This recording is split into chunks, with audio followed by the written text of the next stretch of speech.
Hello' friends, মোৰ চেনেললৈ আপোনালোক সকলোকে স্বাগতম জনাইছোঁ। মই আজি আপোনালোকৰ ওচৰলৈ লৈ আহিছোঁ এটা বেলেগ ধৰণৰ ৰেচিপি। আপোনালোকে মোৰ এই ৰেচিপিটি চাই যদি ভাল পায় তেনেহ'লে প্লিজ মোৰ চেনেলটো লাইক কৰিব, কমেণ্ট কৰিব আৰু ছাবস্ক্ৰাইব কৰিবলৈ নাপাহৰিব। আহকচোন কি বনাইছোঁ চাওঁ। প্ৰথমতে মই কেৰাহী এটা গৰম হ'ব দিছোঁ, তাৰপিছত অকণমান তেল দিছোঁ। তেলখিনি গৰম হোৱাৰ পাছত মই পিঁয়াজ কাটি লৈছোঁ দীঘল দীঘলকৈ, সৰু সৰুকৈ, সেইখিনি দি দিছোঁ। তাৰপিছত মই নহৰু কাটি লৈছোঁ, নহৰুখিনিও কুটিয়ে লৈছোঁ, এইখিনিও দি দিছোঁ। আৰু কেঁচা জলকীয়া দুটা সৰু সৰুকৈ কুটি মই একেলগে গোটেইখিনি বস্তু ভাজি লৈছোঁ। এইখিনি বস্তু দিলেই হৈ যায়। আৰু কি বনাম জানেনে আপোনালোকে? মই আজি ইয়াতে নাৰিকলৰ গুড়ি ইয়াতে এই মছলাখিনিৰ লগত মিক্স কৰি ভাজি এখন বনাম।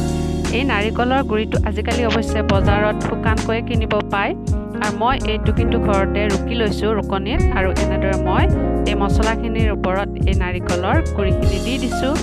তাৰপিছত মই এইখিনি ধুনীয়াকৈ ভাজি ল'ম।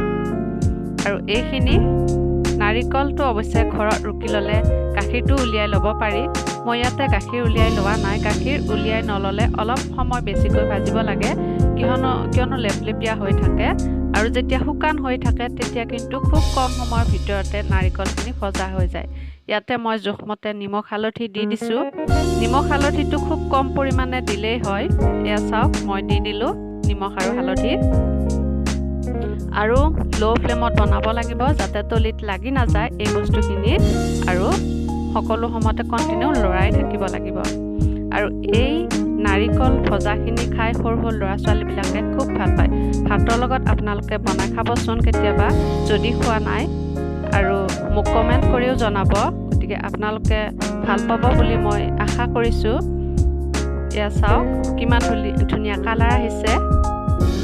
আপোনালোক সকলোলৈকে মোৰ মৰম আৰু শুভকামনা জনাই আজিলৈ এৰিছোঁ। Take care and bye by.